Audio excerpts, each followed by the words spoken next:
एक माहिती आणून दिली ते બીજું માહિતી મંગાવી છે કોણ માહિતી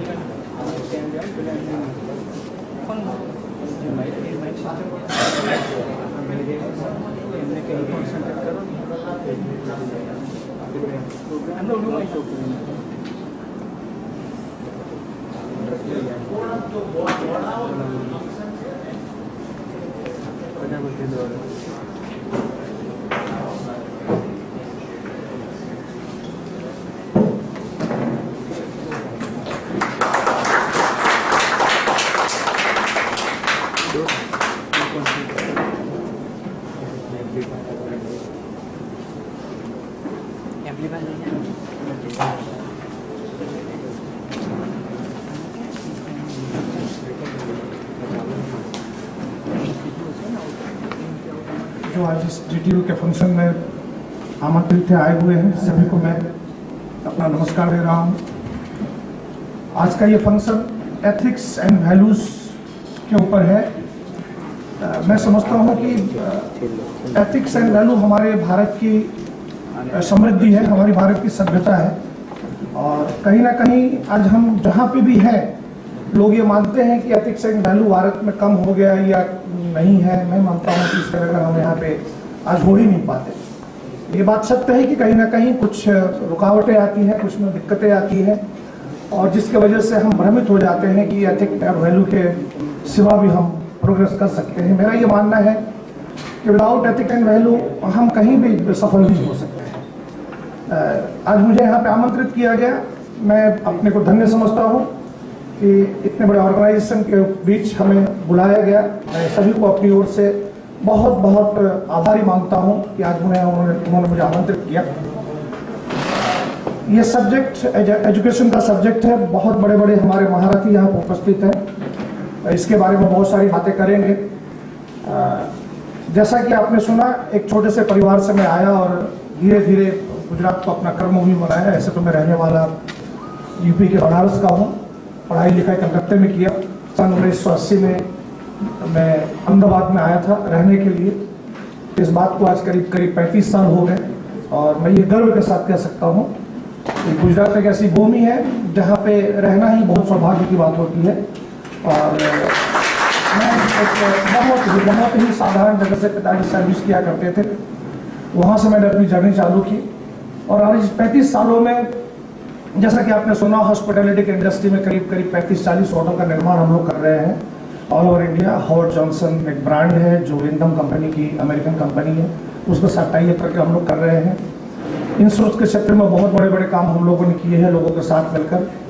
रियल इस्टेट के व्यवसाय में PWC, LIC, MIG जो गरीब तबके के लोगों के लिए काम करना चाहिए, वहाँ पर हम लोग काम करते हैं। और ये सब कुछ अगर हासिल हुआ है मुझे, तो यहाँ पर आकर मैंने महसूस किया कि ईमानदारी से अगर काम किया जाए, लोगों को समर्पित होकर काम किया जाए, लोगों के लिए काम किया जाए, तो आपके लिए जगह तो अपने आप बनती चली जाती है और इससे बड़ा एथिक वैल्यू कुछ हो नहीं सकती है। मैं इस शुभ प्रसंग पे बहुत ज़्यादा कुछ नहीं कहना चाहूँगा। मैं यही कहना चाहूँगा, आइए जो हमारे यहाँ महारथी उपस्थित है उनसे हम सीखें, समझें, उनकी बातों को हम ग्रहण करें और आगे बढ़ें। Thank you very much. Thank you.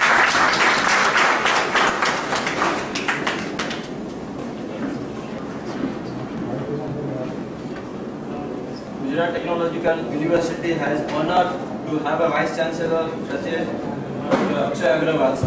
He is the man who had a vision for establishing postgraduate research centers in various fields. Because of his leadership, vision and persistence, Gujarat Technological University has received many awards, national and international level, and making GTU a world-class international university. I request Dr. Agrawal sir to deliver a keynote address on this international seminar.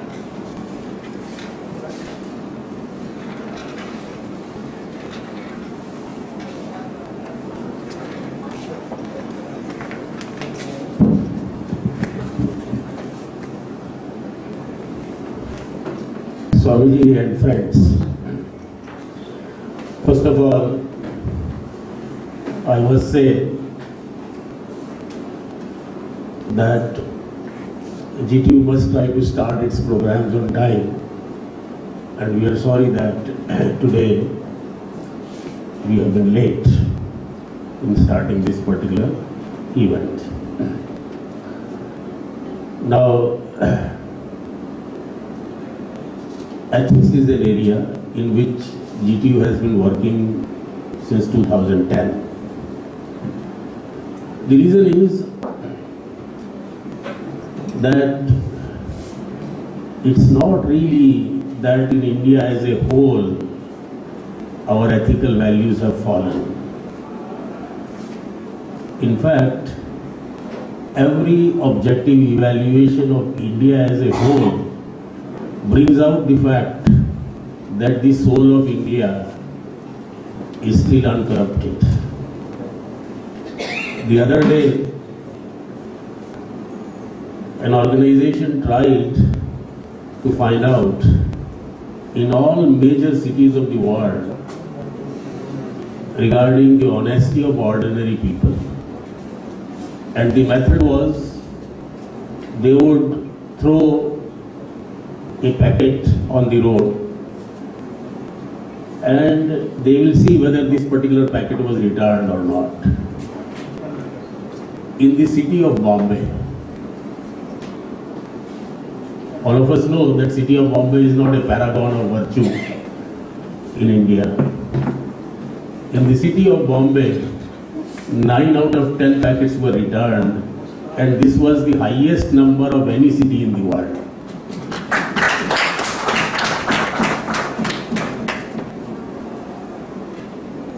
If you go to any major railway station, there's a lot of crowd, dirt also, which our Prime Minister is now trying to get rid of. But keep your bag, go to the nearby shop, eat something and come back. 90% chance is that the bag will not go. Go to Amsterdam airport, keep the bag, and if for 2 minutes you look to the other side, the bag will be gone. It's not a reflection on Amsterdam. This is what the nature of a human being when he is born probably is. But in India there is a basic ethics which parents teach, and that particular ethic is still intact.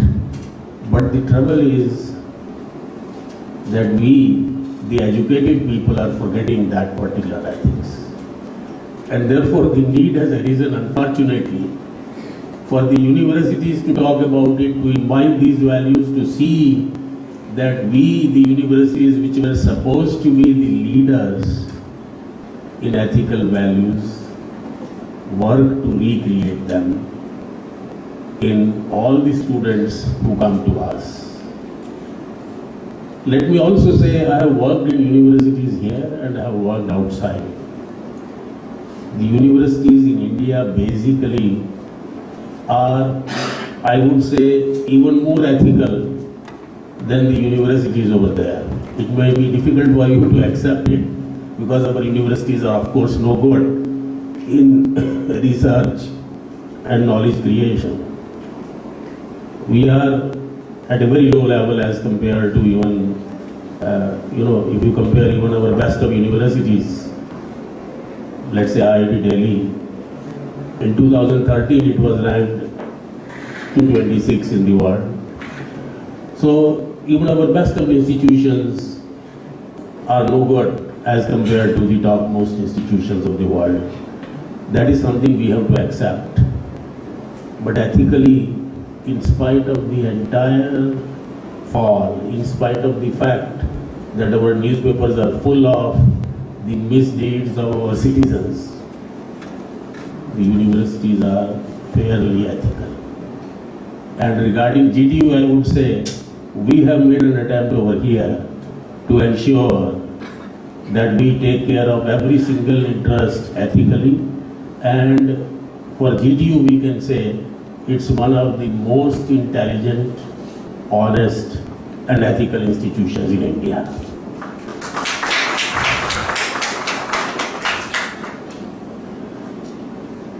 But ethics can be looked at in many ways because it encompasses the human behavior in totality. And therefore, we the teachers have to be very much more careful about whatever we say, whatever we do. Because as I go on saying again and again, and you may have heard me say it 10 times, that as a teacher, we have a responsibility which we have to accept. You may have taken a teacher's job as a job, because one has to earn something to live. But fortunately or unfortunately, you are also carrying along with this particular job the heritage of a system. There was in India a system up to about 1820 where the teachers were supposed to be truly devoted to the society and to the students. The kind of teachers we had were not seen anywhere else in the world. That's why India was great. And people had a respect for those teachers, and there was a word called guru which was used for those teachers. When you accepted a job as a teacher, as a professor at GTU, you might not have accepted the mantle of a guru. But the society does try to give us some respect because they think of us as gurus. The question that we have to ask every day is, are we coming up to that standard? Rightly or wrongly, you have got that particular mantle on your shoulders. As I said, when you accepted the job by appearing for an interview, you might not have bargained for it, but it has come to you, and therefore you have to try to see every day that you live up to that particular mantle which the society has forced on you, whether you like it or not. It is something that we have to do for our society. It is something we have to do for our students. But more than that, it is something that we have to do for ourselves. Because I assure you, as you start thinking in that direction, the highest benefit will be to you yourself. Your soul will become purer. You will become, in your own eyes, a good person. I do not want to use big words. The word which your mother might have used, that my son should become good, ethical. There is a simple word in Hindi called nek. Nek insan bane. We have to make efforts ourselves. Jate effort karu pade. It's not going to happen through anyone else. We will have to make efforts to change ourselves. And as we all become more ethical, GTU will set an example to the whole country. We have great speakers amongst us from whom I would also like to learn. So therefore, let me stop here and let me say, this is a day when you will learn a lot. This is a day where all of us will learn a lot. And therefore, let's spend this particular day as usefully as possible. I must thank at the end Mr. Rai for accepting our invitation, because ethical businessmen are as valuable to a country as a great university is, because they execute what they do. And therefore, I serve a lot of thanks for coming over, and thanks for listening to me.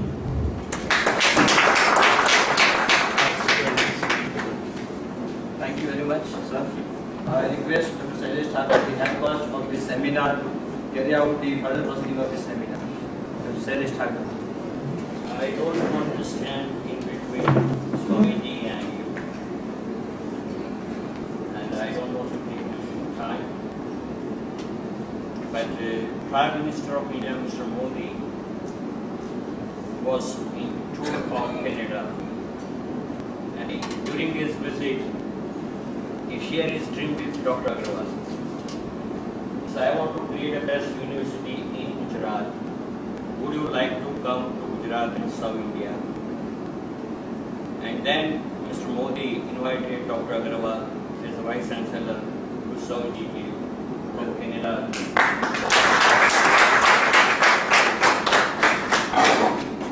When he met me first time, and he was discussing leadership of education in India.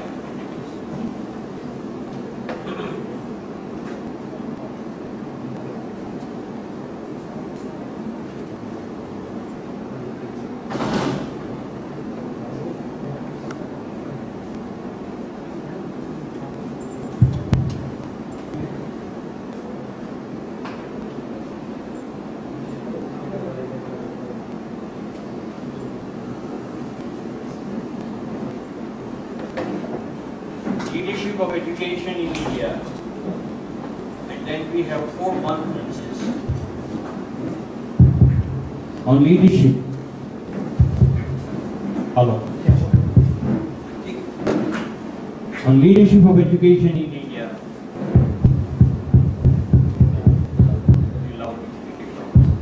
It's working. Hello. Yes, I said we can do it work, not an issue. He asked me charges. What charges you will charge from GTU? So whatever you charge for a day, we cannot pay for a month even. I said, sir, make it honorary. Why don't you make it honorary? So we will not charge anything from GTU. When you have a dream to create a best university in Gujarat state, we say yes to you. Go ahead and we will work honorary for it. And then I asked Charles Savage. Charles Savage said, yes, okay, I will serve on the board as an honorary member.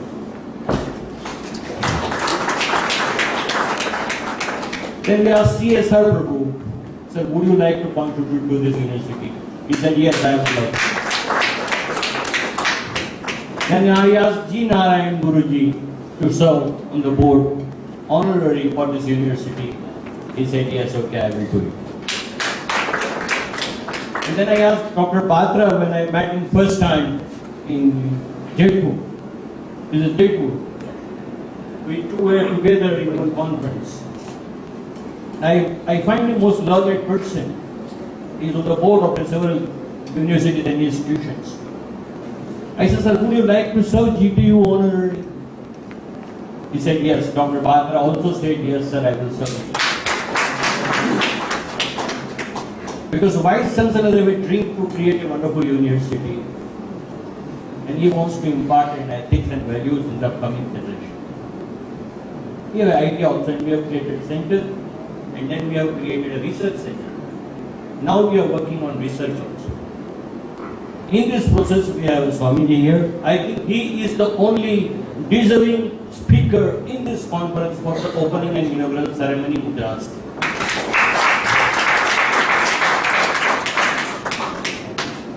I am invited by most of the religious institutes of Gujarat and India to train sadhus and spiritual gurus in my life. When I heard him first time, we have shared a podium lot of times. But when I heard him first time in my life, I was dramatically impressed by this thing.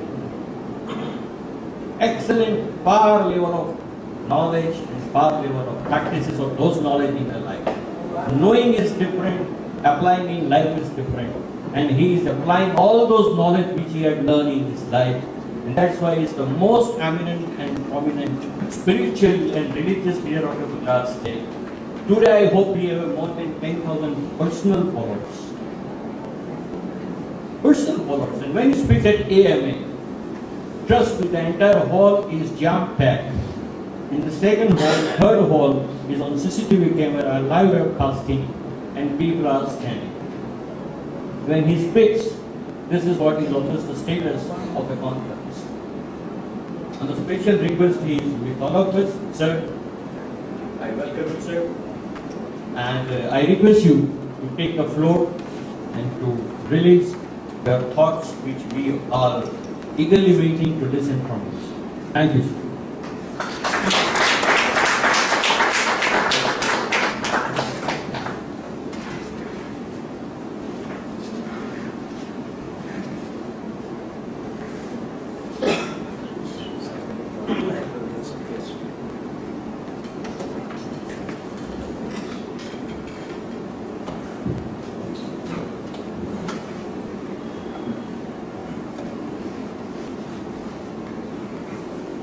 ॐ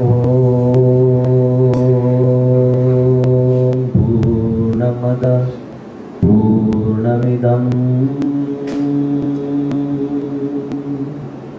पूर्णात् पूर्णमुदच्यते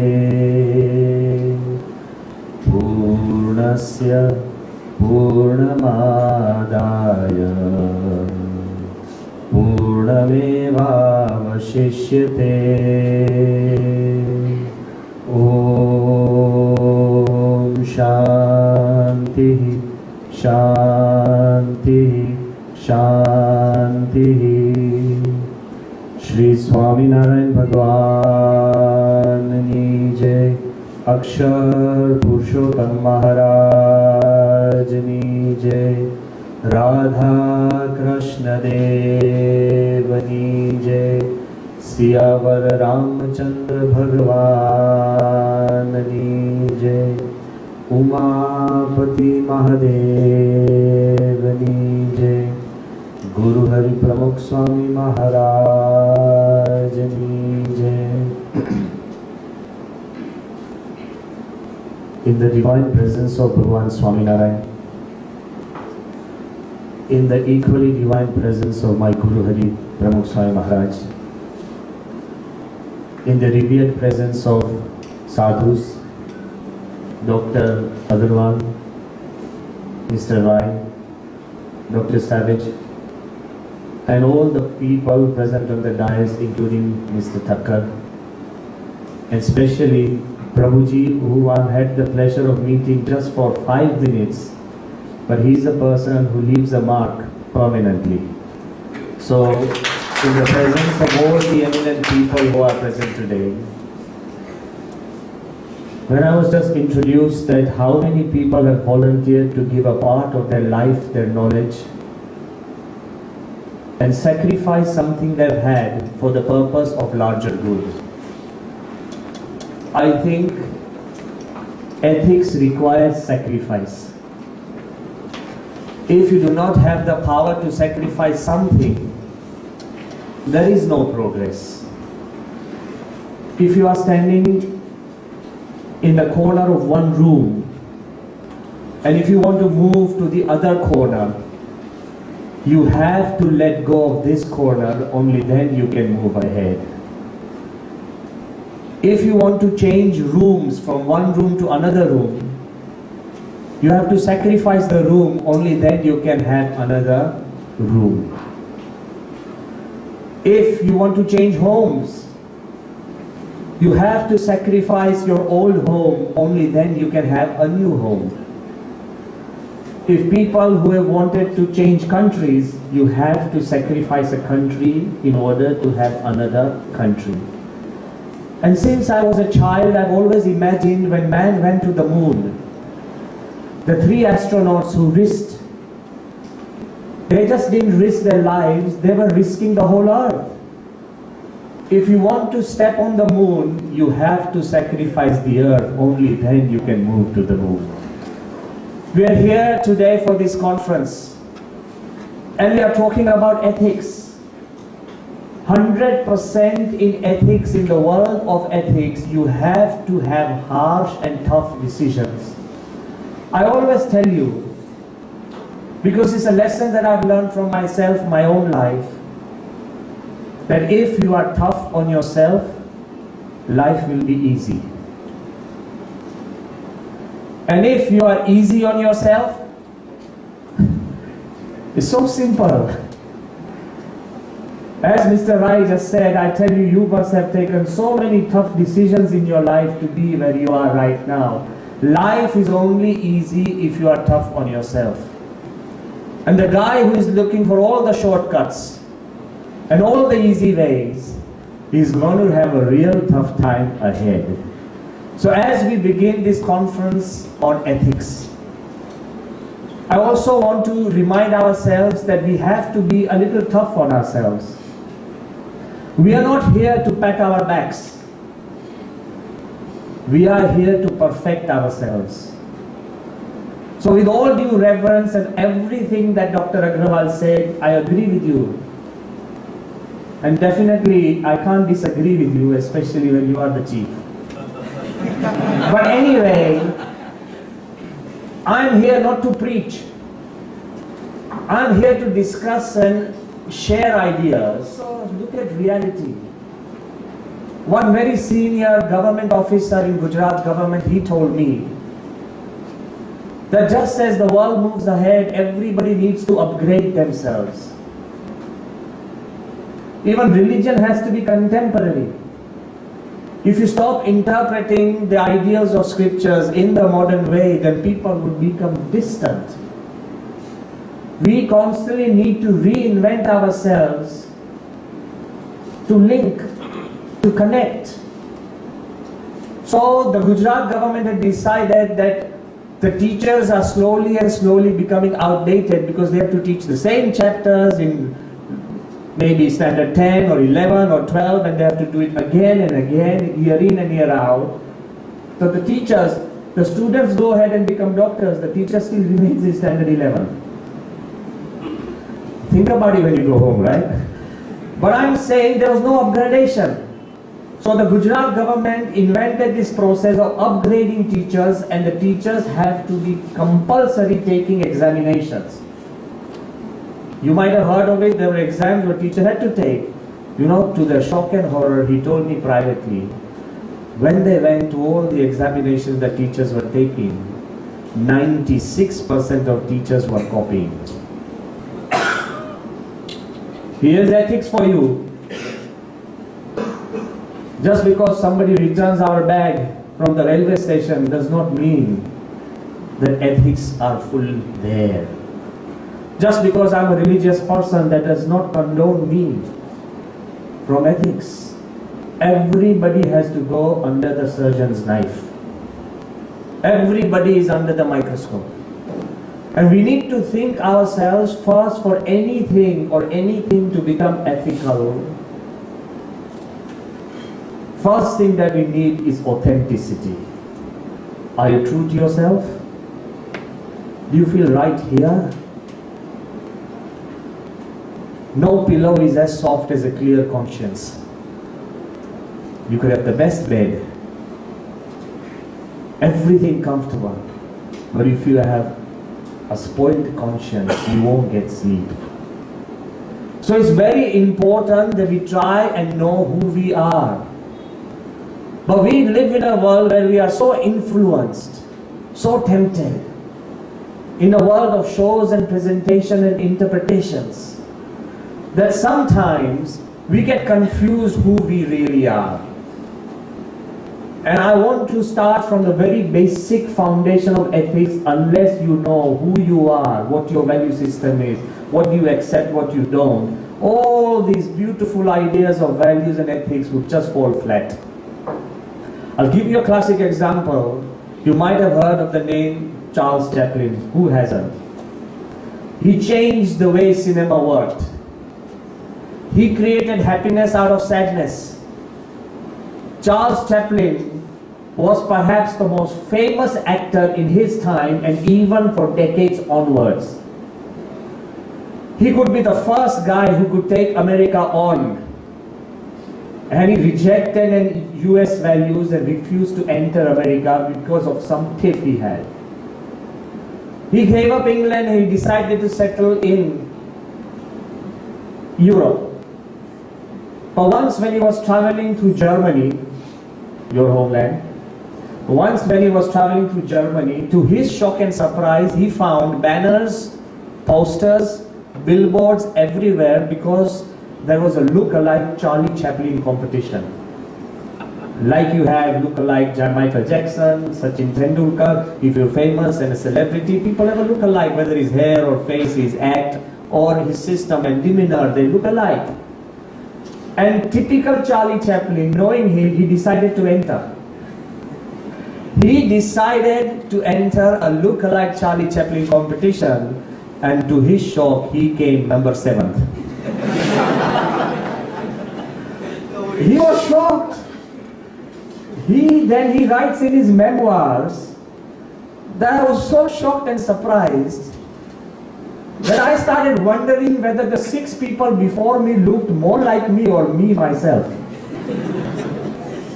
He writes, we live in a world of showmanship, where the showmen succeed and the real men fail.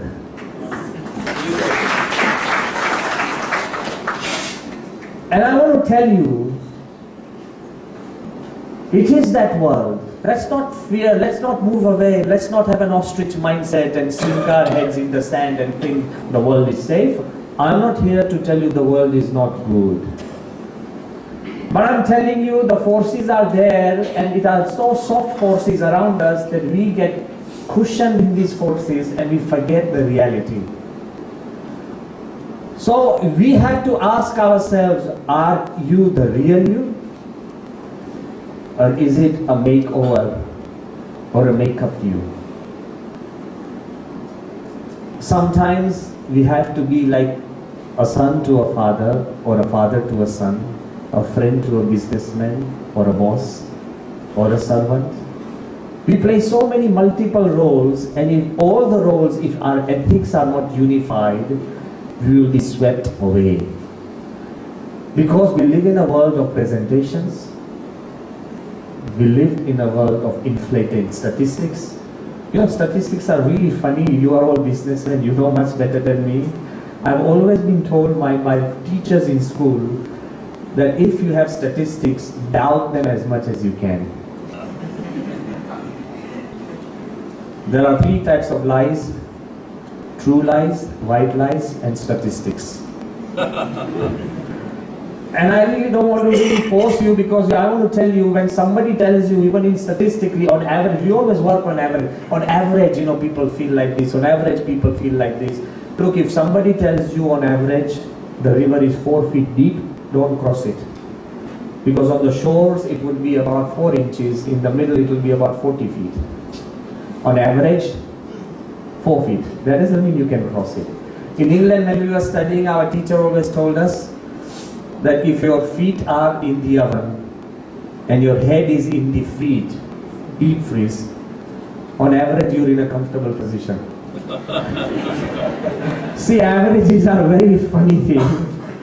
And if you reduce humanity and feelings and values, on average we are a very ethical society, it's going to be really, really confusing. It just has to be you. I'm not bothered or worried about everybody outside. I'm asking you whether you are ethical or not. Forget about you. Even spiritual people, they become interpretational. We interpret things for your own benefit. And then we promote them sometimes as ethics. No, that's not fact. Ethics are unchangeable. Ethics are like solid rocks. Ethics are what give you stability and support. Give you a classic example. Once there were 3 friends, very close friends. How interpretations can change the world we live in. And they were the best of friends. They studied together, and all of them went to expert management schools. One went to Harvard in America, one to LSE in London, and one to IIM Ahmedabad. And then after studying and becoming experts in management, somehow, because they shared maybe the same genealogy, they were so close friends, they all decided to be padris. You know, imagine somebody coming out of Harvard straight into a church, somebody coming out of IIM Ahmedabad straight into church, a padri. All 3 decided to be a padri. One went and lived in the US, one went and lived in the UK, and one lived in India. After 25 years, all 3 of them were connected. They decided, let's have a friends reunion. Friends reunion. They decided a certain time, a certain place, and let's get together and just discuss how our lives went and what we are doing. You know, you always love to meet old friends. You always do. So obviously, the British guy, he arrived in his old Austin Morris, chugging along, and he was dead on time. So he came on time. So everybody, he was like, he's still waiting for the other two friends. Then the American Padre, he arrived 10-15 minutes late, but he came in a big royal car, a huge car, expensive car. And then he arrived, and obviously the Indians at that time, so Dr. Agrawal, don't worry, nobody's offended. I was comforting Mr. Savage. I said, this is the way it is. I said, the world moves according to our time. Sapekshwal, relativity was born in India. Anyway, so the Indian Padre, he arrived half an hour late in his Indian standard time, but he arrived in a Rolls Royce. You know, the 21st century belongs to India. So he arrived in a Rolls Royce, all three of them. Once they got together, they discussed all small affairs before, and friendship and fun, frolic. And then they said, he said, look, everybody makes confessions to us. He said, let's make confess to each other. And he nudged the British guy, saying, so what do you do after the ceremony? So how have you made a little bit of money on the side? The British Padre said, look, after the Sunday assembly, I take out my hat, then send it around to all the people. People contribute willingly what they want to give. And what do? How much space do I occupy on this earth? A little round circle. So I throw all the money to God, and whatever that falls in the circle, I keep for myself. The whatever that falls outside the circle, I use it for society and give it back. So from that little collection, from that circle, I've got this old Oldsmobile, Austin Morris, and I'm moving. The American said, look, I do the same. After the Sunday assembly, I circulate my hat. But if we Americans don't believe in small circles, we draw lines. Either you're with us, I'm sorry, or you're against us. Either you're with us or you're against us. So we draw lines. Whatever money that falls on my side of the line, I use. And what on the other, I give it away. Then all two of them turned to the Indian. He said, I do the same, Sunday assembly. I tell people that God is up there, God is watching over us.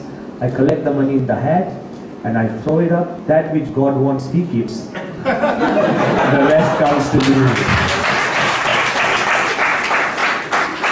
All three of them had a deeper ethical value, but it was all interpretational. To you, good may be something else. And all of us think that we are good. Come on.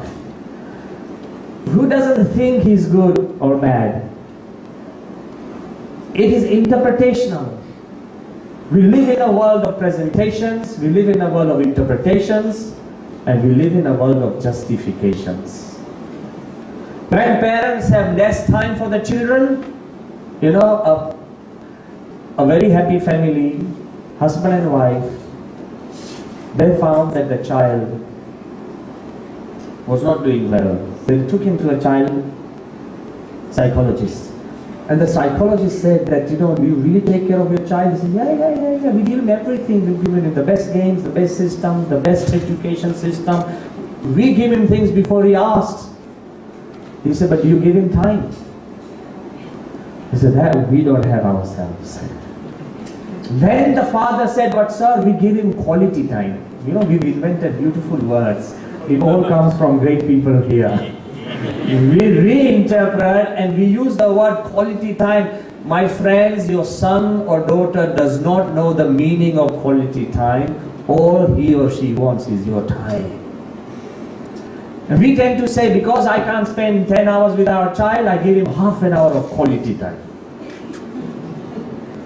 Our civilization is a civilization of, again, I'm repeating, presentations, interpretations, justifications. And that's the danger.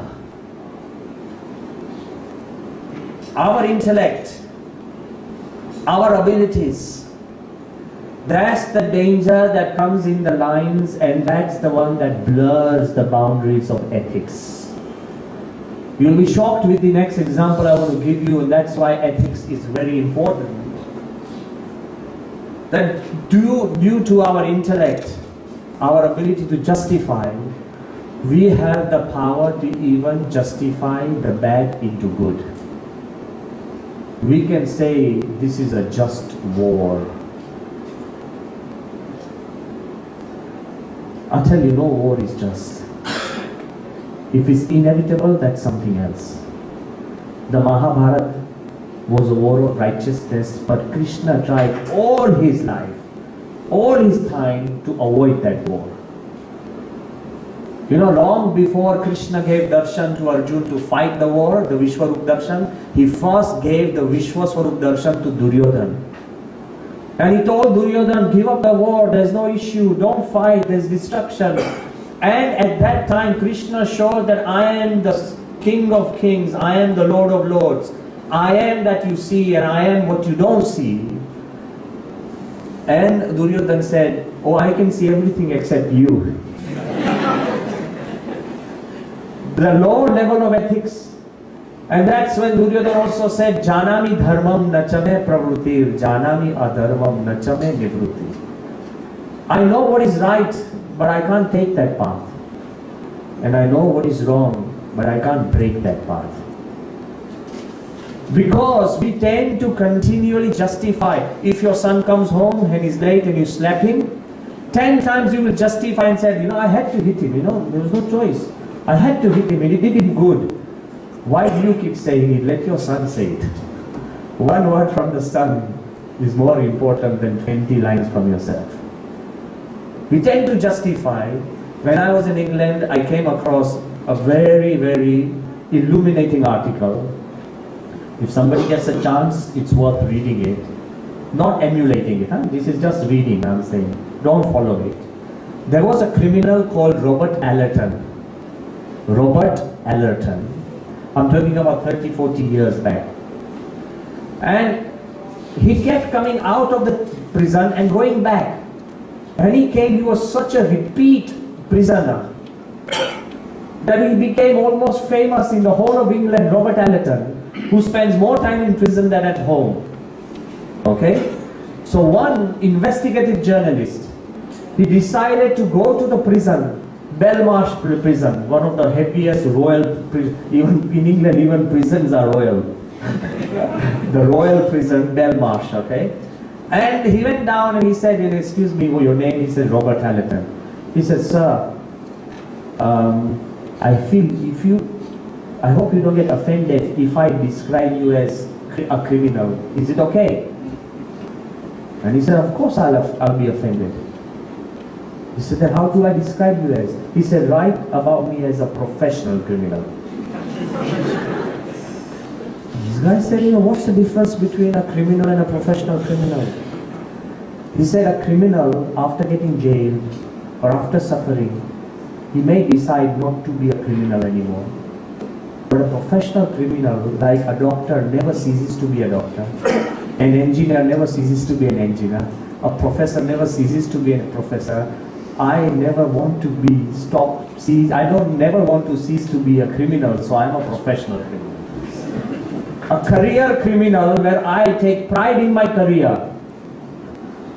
This guy was stunned. He said, just as an artist takes pride in his work of art, a lecturer takes pride in his work of art, I take pride in being a criminal. He said, okay, I'll describe you as a professional criminal. But do you think it's right to steal money? He said, I don't steal money, I take. He said, but do you think it's right to take money from somebody? He said, yes, I ask. I meet somebody on the street and I said, give me your money. I have the decency to ask. He said, if Somebody refuses to give the money.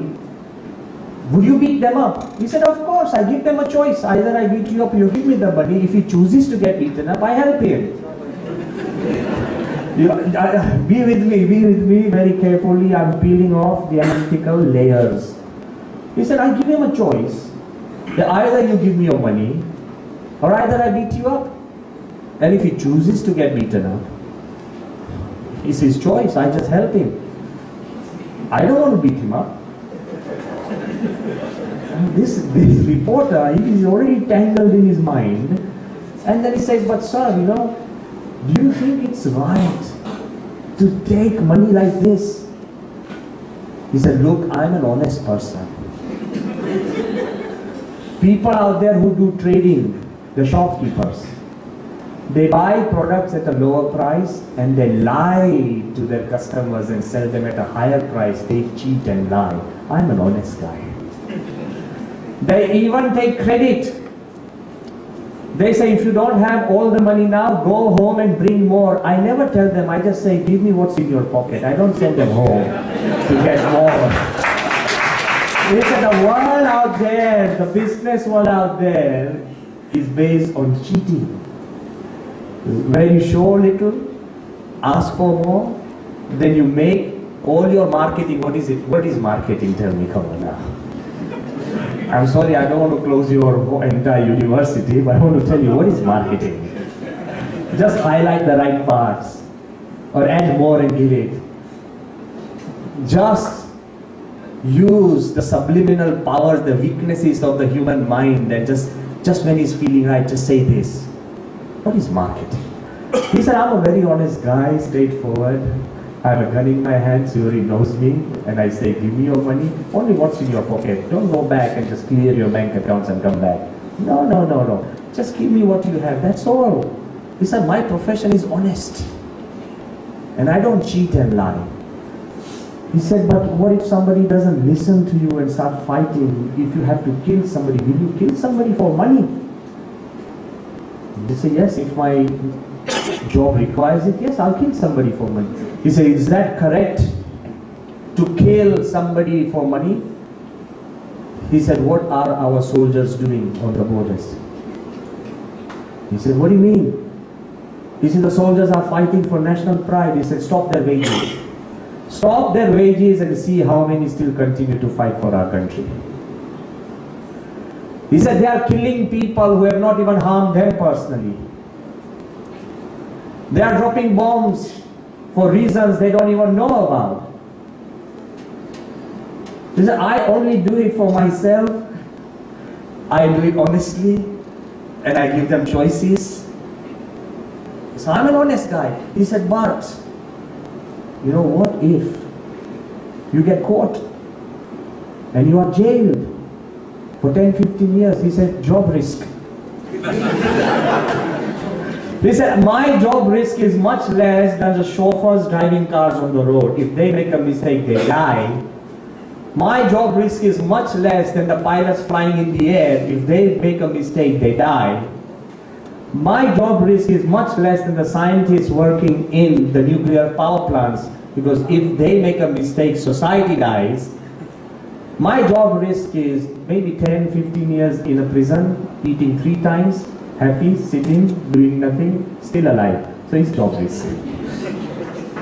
This guy, he came out and he said, my God, he justified every inch of his life. Okay? Every inch. Now I want to ask you, by justification, interpretation and presentation, you can also make even the bad look into good. I am just here to tell you that the good is good and the bad is bad. It all is felt in the hearts that you and me feel. Ethics is a very different world. And if you know that this desire to be good, but at the same time, Bhagavan Swaminarayan said, inside our heart there are 2 conflicting armies, the good and the bad. And majority what happens? Then we give in to one part and get swept away. In 1995, after our London temple was built, And if any of you are traveling, it's a very beautiful temple. It's been awarded one of the finest environmental buildings of the whole of Britain. Not only that, it has been voted as the most loved building in Britain by general people. It is perhaps the most secular spiritual building, because recently the London Olympics, when they were searching for a couple of buildings to decorate the Olympic medallion, the souvenir medallion with, they selected 10 buildings of Britain. Obviously, the Big Ben, the Tower Bridge, the Parliament building, all these British buildings, the only non-British architecture was the BAPS Swaminarayan Temple on the souvenir of the London Olympic medallion. So when that temple was being built and we were a part of that team that built it, what happened? His son, maybe 5-6 years old, and he told Pramukh Swami Maharaj, the Swamiji, this boy keeps asking so many questions. And I was there standing next door, so I was very curious. I said, what questions did he ask? He said, recently my son, his name was Vandan. He said, recently my son was asking my wife, then Mom, who is the boss of this house? And I said, yeah, but the mother said, your dad is. He said, when dad has gone out to work, who is the boss of the house? She said, I am. He said, when you are out shopping, who is the boss of the house? Your sister. When my sister gets married, who is the boss of this house? He said, then you. He said, good. He said, but why do you want to be the boss of the house? He said, so I can be bad. We want freedom, not to be good. We want freedom to be bad. You are what you are in your dreams. Whether in a dream you observe the line of ethics or morality. See, what we can't do when we are awake, we tend to do in our dreams. I am here to tell you the final line between good and bad. And it's very important that we understand that for being good, for ethics, we have seminars, we have curriculums, we have colleges. We have everything to teach this. But for the bad things, no colleges, no curriculums, no coaching classes are necessary. All the swear words, the ways to lie, the ways to cheat, the ways to hurt, they are all learned from the streets. There are no schools, there are no curriculums, there are no experts teaching. That itself tells us that by default, a human being slowly degrades himself. Just as you take an apple, you put it here for 2 days, it decays in 2 days by doing. Has a decayed apple, if I take a decayed apple and put it here in 2 days, does it become normal? So decay and degradation seem to be, if we don't do something, if you are not active, if you are not positive, decay and degradation seems to be the normal course. So that's the reason why we have to be more aware. That's the reason we have to be more active in these lines of doing good. People ask us when we sadhus move in the world, they ask us every time, every time. The question is asked by a parent, but their target is their children. They always ask us, Swamiji, what should we watch on TV and what should we not watch on TV? TV ma su jovaya ane su? And my answer is simple, kone khabar nathi.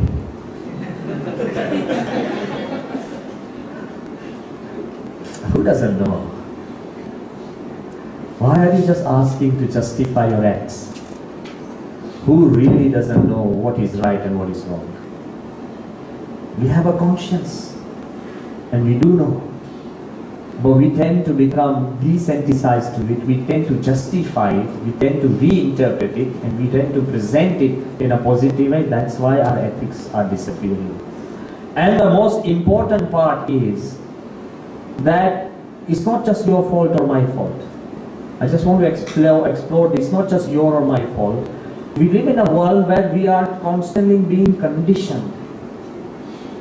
We live in an age of Rajiv Gandhi where every garland has to be doubted. How was he killed? With a grenade. We live in a world where our suspicion has become so big that if you move out and somebody in the middle of the road offers you free water, I think majority of you won't drink it. Can't give up our culture. Mehmano ne pani pata. Where is it gone? And the whole world of business has fallen so far, except exceptions, but has fallen so far that even the laws are changing. In India, there used to be a saying, Vishwase Vahano Veta. Trade was founded on trust.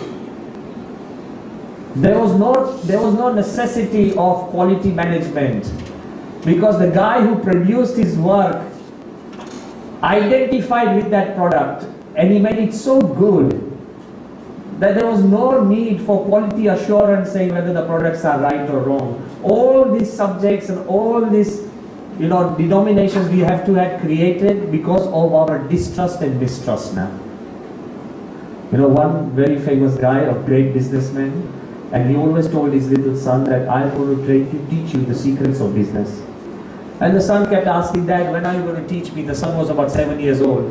And the dad said, you remain calm, I'm going to teach you the secrets of business and trade. So Dad, teach me now, teach me now. He said, okay. He took him to a 15 feet high wall. It was night time. He said, climb on the wall. Business means taking big leaps. Okay? Business means taking big leaps. So the son got on, 7-year-old, and he said, son, can you see me? He said, yeah, Dad, I can see you. He said, are you confident you can jump? He said, I can jump, but it's too far down. He said, I'll catch you. Sure, Dad. Of course I'm going to catch you. I'm your dad. I love you. I want to protect you. He said, okay. Then suddenly he turned off the lights. The son said, Dad, I can't see you. He said, but I can see you. Trust me. He said, jump. He said, I can't see you, but can you hear me? Business means not just seeing things, but hearing things that you don't see. Business is taking big leaps. Business is hearing things that you don't see. You see things, you hear things, which you can't physically see or hear. Then the dad said, if you can hear me, jump, I'll catch you. The kid jumped. He jumped, the dad didn't catch him. He fell. He was crying on the ground, whining with pain. I said, Dad, you didn't catch me. He said, lesson number 1, trust nobody. Imagine, I am trying to tell you now, business are begun by finding out whom not to trust. Originally, businesses were founded by people whom to trust.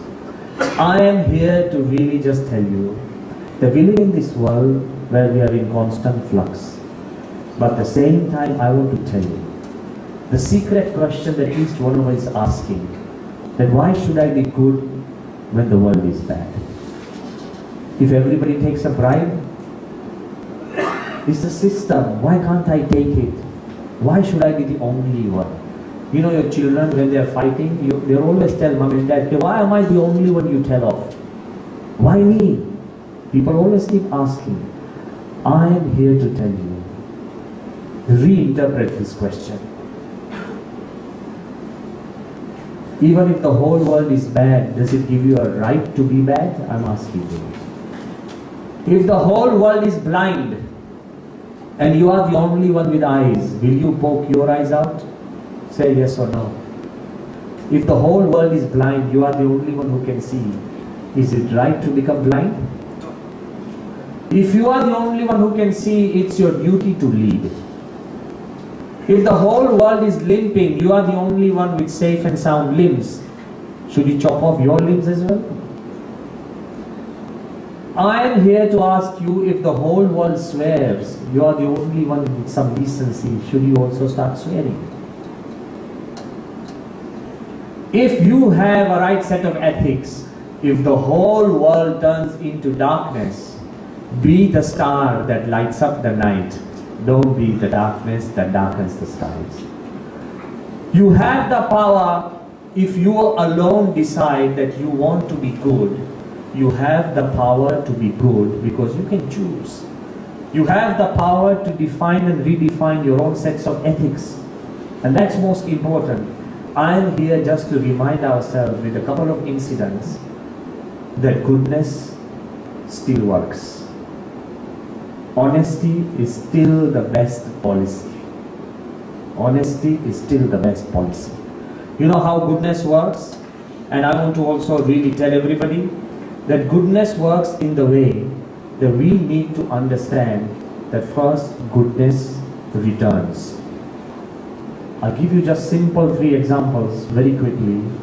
And these examples you can form the core part of your discussion as well. If you do a good act, we tend to think that we are left behind. Okay? But goodness returns. How?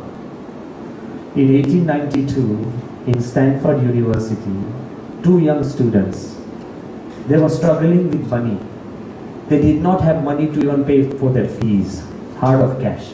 But they were inventive children.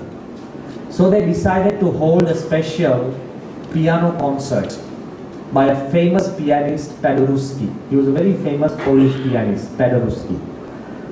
And they decided they will hire out the hall, sell tickets, get money, pay our fees, and that's all. That was their interest. Nothing, no business, no money. What happened? Paderewski had told them that I will charge $2,000 for my show. They had all calculated everything in, figured it out.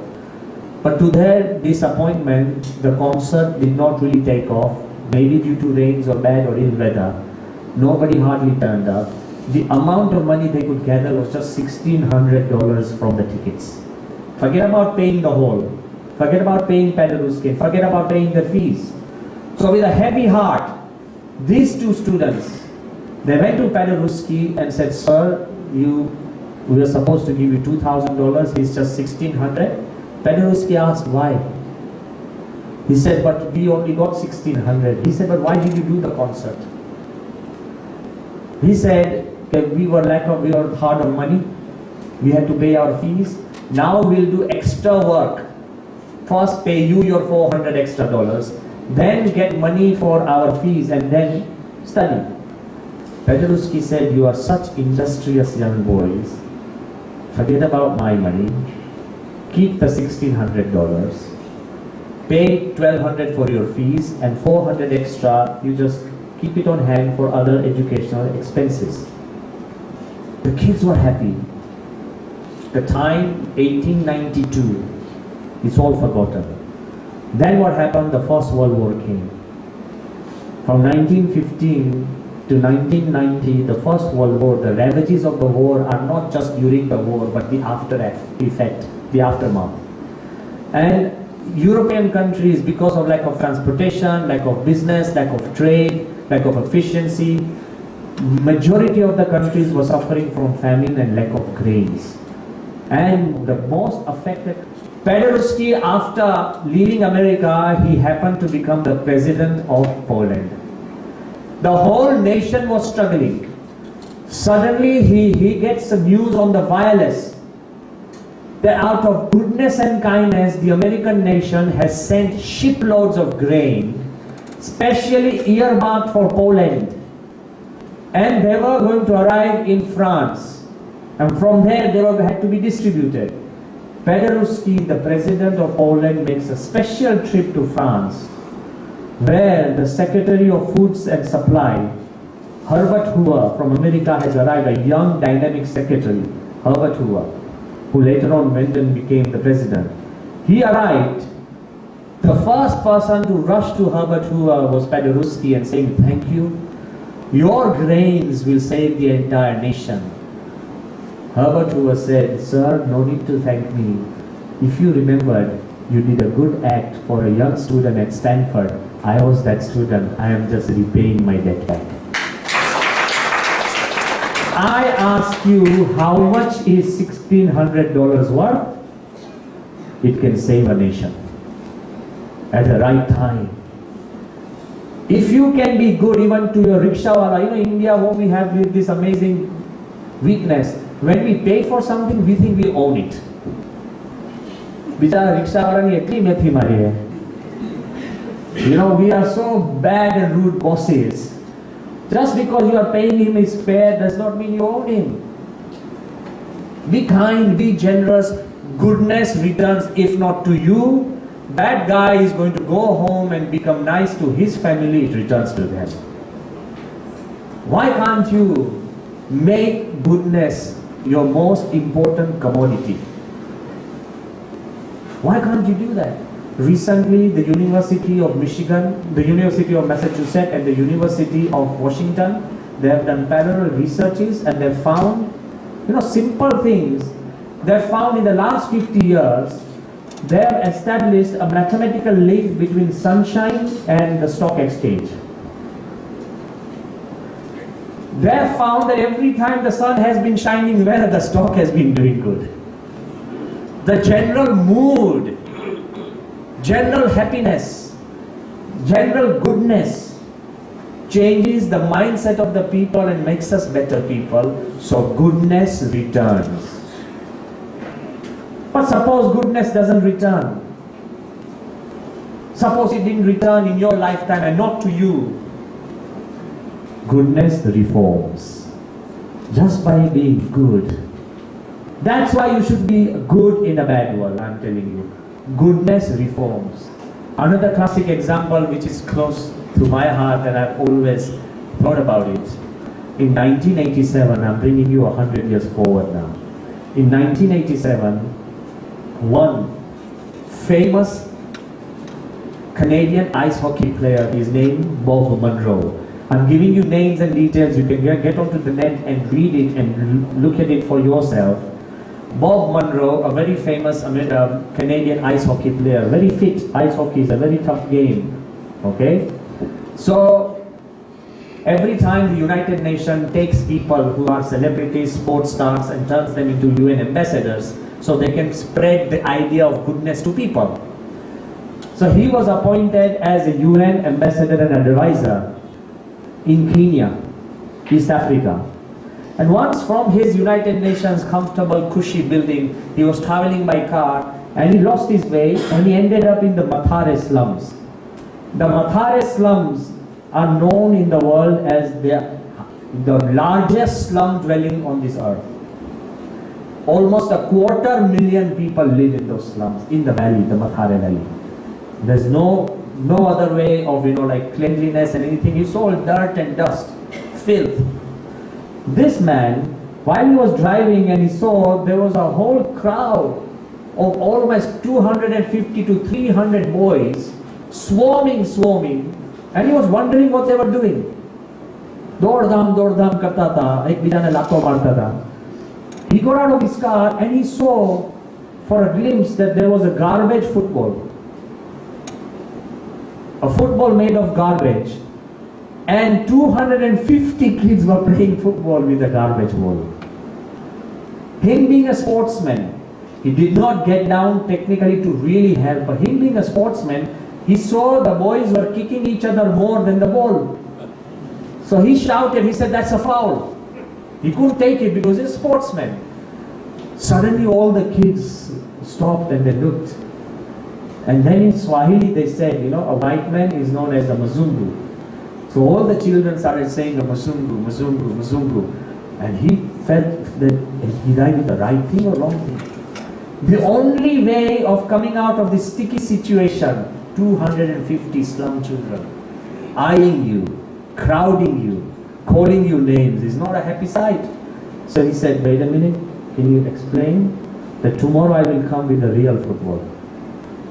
The only way to get out of a situation, he said, tomorrow I will come here with a real football for you. So everybody backed off. Next day when he came with a real football, there were 3,000 children ready to play. 3,000 children, and he had a job trying to explain to them that in a football team there's 11 and 11, He said, all of us can play, why not? So there was 3,000 kids and he became so taken aback, so emotional by the sight of 3,000 young children wanting to play and who had never seen a real football. So he said, let's do one thing. You can only play with a real football You can't play football on garbage. You need to clean the place. I'll give you 1 week to clean up this area, create a size of a football pitch, and then we'll play. He took the ball back.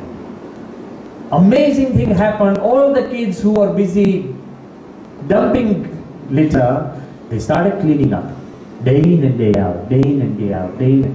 And in 1 week time, they cleared up not just one football pitch, they cleared up 4 or 5 the size of football pitches. He started bringing in volunteers from United Nations. He started talking to these children. He started creating teams. He started teaching them rules. Not only that, this he started in 1987. Okay? He started adding more rules which are not in the football language, that if you study, then you get a centre forward position. If you do social work, then you get a special position. If you help people, you get this position. If the referee has made a decision, and if whole team comes and crowds the referee, the team gets disqualified even if it's winning 10-0. He created rules within rules, a different book of ethics, which most footballers don't know. He created. You know the magic that happened? By 1991, in just 4 years, all the 11 players of the national Kenyan football team came from the Mathare slums. All 11 players came from the Mathare slums. And in the next few years, he created a league of 1,000 football teams of 14,000 players. The kids became free from drugs. They started studying. They created their own charter. Then they made another team of 1,100 football teams for girls. The Mathare story became so successful that Pele, unfortunately, is ill. He invited the entire Mathare football team to Brazil, and they played with the Brazilian football team. Such an honor is impossible because one man decided to speak up when there was a foul. One man decided to speak up when there was a foul, and he had the time and patience to talk. Soon he was transferred to Nigeria, and while he was moving along Nigeria, he saw 4 young children playing football with a garbage ball, and he said, "Let me tell you a story of some children who are playing football with a garbage ball. Do your job again and again and again and again. Goodness returns. If it doesn't return to you, it reforms. Do you want to change the world? Be good. If you are good, then slowly and steadily it changes. And the last thing which I want to leave you with, that suppose goodness doesn't return. Suppose you've tried so hard and it may not reform. You want to do so many things, may not reform. One thing is very clear, and it's my word and promise as a sadhu to you. It rewards. It rewards you. It changes you. And it makes you such a different being that whatever you are trying to make yourself presentable, when you are trying to interpret yourself, when you are trying to justify yourself, you will move away from this world of interpretation, justification and presentation. You will just become an authentic you who is good, and by being good and being you, and if you are true, the whole world will come knocking on your doors. A year back, a very famous man died. All of you must know of his name. When he died, they had to fill up a whole stadium for his farewell ceremony. Does anybody know the name? Nelson Mandela. So when he died, Nelson Mandela, when he died, the whole stadium was filled. Not a single world leader was invited. No protocol, no invitation, no letters, no emails. 90 world leaders, presidents and prime ministers, kings and queens turned up without being invited. 90 former heads of state turned up, like when Obama came, then also Clinton came, Bush Senior, Bush Junior, Carter, everybody lined up for Nelson Mandela without being invited. Okay. Heads of small countries with Nelson Mandela never even visited. And I tell you, if he was alive, he would not even have known the names of those countries. Okay, it's not that he did good for our country. No, people came. More than 100 CEOs and chairmen of international organizations like the United Nations, WHO, World Bank, IMF, all of them queued for the funeral of Nelson Mandela. I am asking you, should you and me not ask why? Should we just say there were his stars? Should we not ask why the whole world came and why we felt so good? You know why I'm telling you? I have met Mandela, I have had the honor of meeting him. And that's why recently when I was in South Africa, I went to Cape Town. Across the seas, I went to Robben Island, where he was in prison for 28 years. Now this is my interpretation, I have not asked him why. But I believe why people loved him, see, every country has a freedom fighter. And every country has a leader whom they love more than their gods. They have a leader. Even the smallest country has a leader. And that Nelson Mandela did not do anything for any other nation. He just did it for his people. Come on. Every country has a leader like that. Then why did the whole world still come there and does not go to every other nation? The sorry part and the interesting part is this. Then Mandela, now look at his life. As a child, he was living in South Africa in the time of apartheid, where he was so strong, the differences between black and white were so strong, so rude, so hard-boiled, that it's almost blacks there were treated like animals, I'll be very honest, at that time. Times have changed now. So as a child, he almost lived like an animal. Running and moving, always scared, hearing stories. As a youth, he was never given the right opportunity to study because he was always second class. As a middle-aged man, he was conspired against and he was hunted as a national threat. You know, a big conspiracy. And the entire conspiracy had been coined up by John Worcester. John Worcester, he was a politically active person, and he started framing charges on Nelson Mandela, you know, just to jail him, incarcerate him. You know what happened? He was, as a youth, he was always hunted on the run. And then John Worcester got him in his clutches. He sent him to jail, first for a few years, then started slapping charges upon him. So his jail sentence went from 5 years, 10 years, 15 years, 20 years, 25 years, 28 years jail. વિચાર કરો ને, તમે 2 દિવસ જેલમાં જવાનું હોય ને. Everybody can write about it. You and me can sing praises of Nelson Mandela. 28 years in solitary confinement in jail. I've seen that small cell where he could not even stretch his feet and arms. Such a small place. Not only that, after him being jailed, you know what happened? John Worcester came to political power and became the Prime Minister of South Africa. The guy who hated him, the guy who conspired against him, and over tea parties and dinners, Worcester would boast, "It is my dream to hang Mandela." If the world is so much against you, I'm saying, can you even see a little hope? And John Worcester deliberately tried to pass parliamentary bills that Nelson Mandela is a national threat, he should be sentenced to death. Every now and then he would propose a bill, but Bhagwan Ki Daya, the bill never passed. So he was in jail. Every day Mandela got up, humiliated, hurt, uncertainty of life. If I tell you have to go to jail for 4 years, at least you have hope 4 years. If I tell you to go to jail, say just go, then we'll let you know when and how. Uncertainty kills you more than certain pain. Okay? ખુરશીમાં હો ને તમે પડી જાઓ ને તો વાગે. પડું થવાના આવે ને એ વધારે ડેન્જરસ લાગે. For 1 hour you're like, oh my god, it's better. You know, I'm just trying to say the fall is far better than just about fall. So Nelson Mandela, every day he worked and hurt by this humiliation.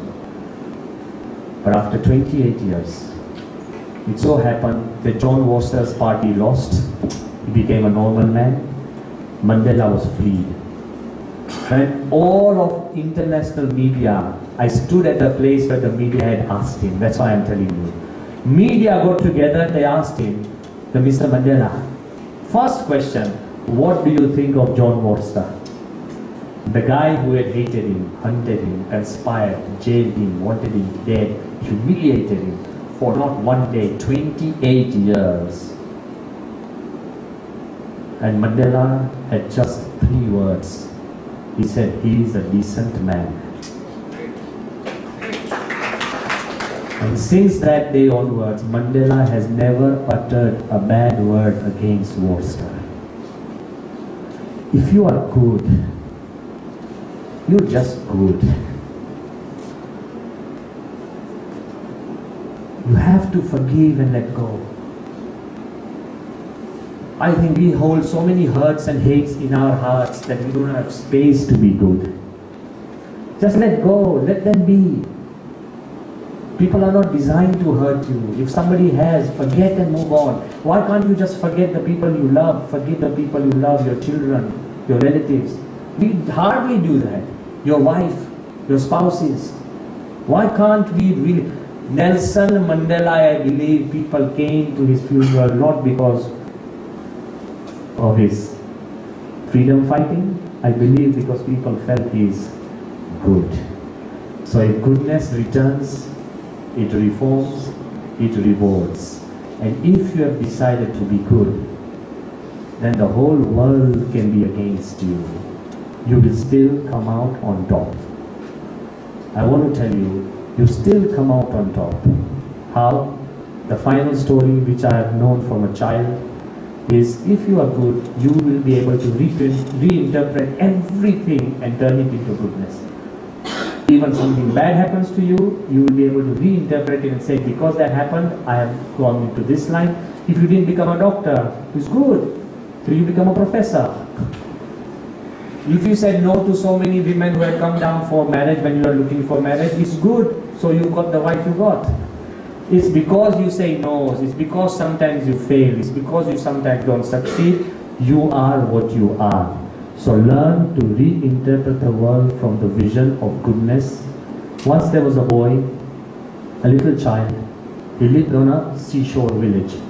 He would always go to the sea and say that one day I'm going to conquer the ocean. One day I'm going to conquer the ocean. He would be there on the seashore where the waves are small, the fish are small.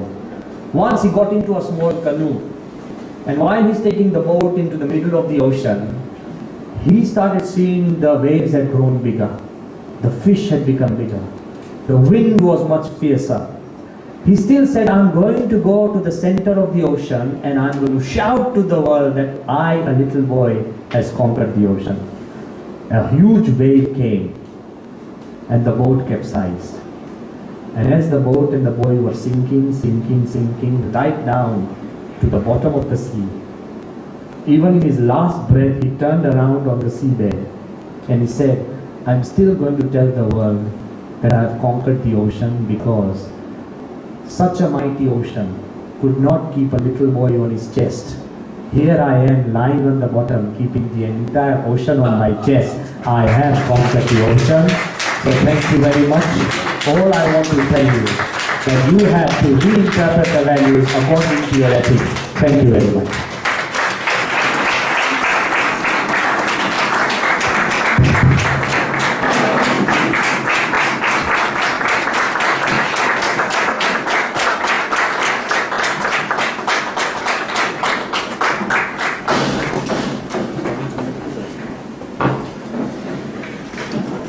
Swamiji is always mind-blowing, as you said, and it is always the best time of the life to decide and to be with him. It's a rare occasion, and I think first time for me is in the GTU. in the GTU also first time. And Charuti, I hope you, I think only for you he speaks in English. Otherwise he is also too good in Gujarati. Thank you. But you could,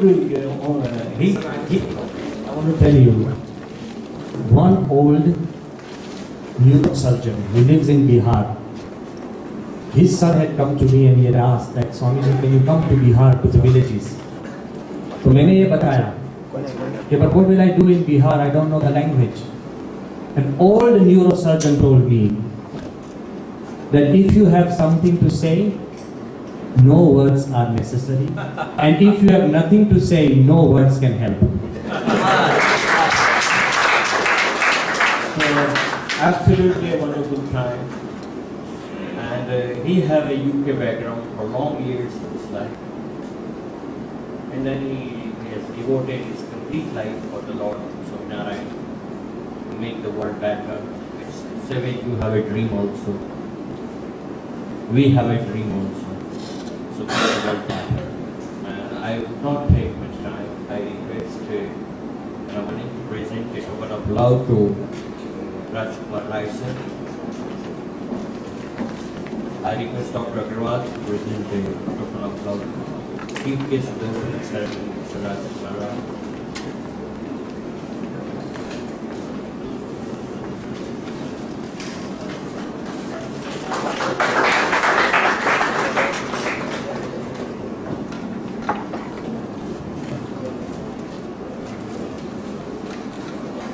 I request Ramani for further proceedings.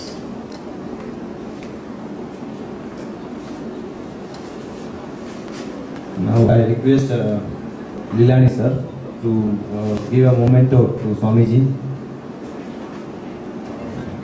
the token of love and gratitude from GTU.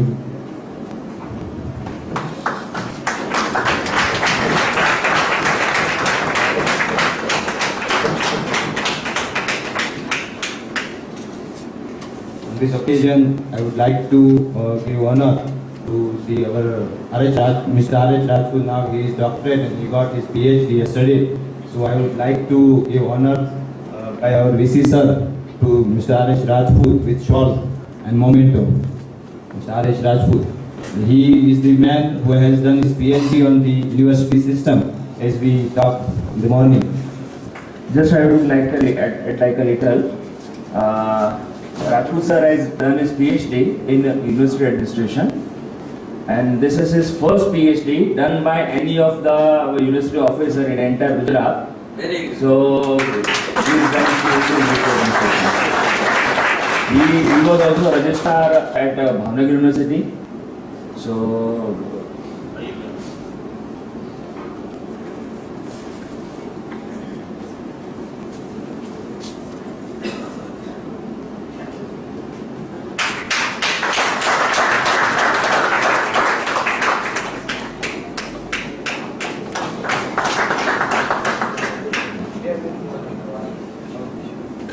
Now I would like to